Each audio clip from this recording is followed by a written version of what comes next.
And broken po siya. Bali yung asawa niya umalis po puntang Manawag. Oh, dito yung baby niya.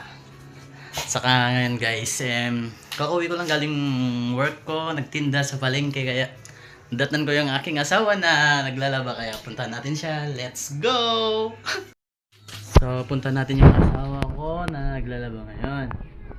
So guys, bali kakauwi ko lang po kanina galing work ko sa trabaho kaya nadatnan ko siya naglalaba. Kaya ngayon, nandito siya. Hi asawa! Oh, pagod na yung asawa ko oh. Oh, ito siya guys. Lalaba po. Pagod na. Isang halik ko yan matatanggal yung pagod niya. Di ba? Oo.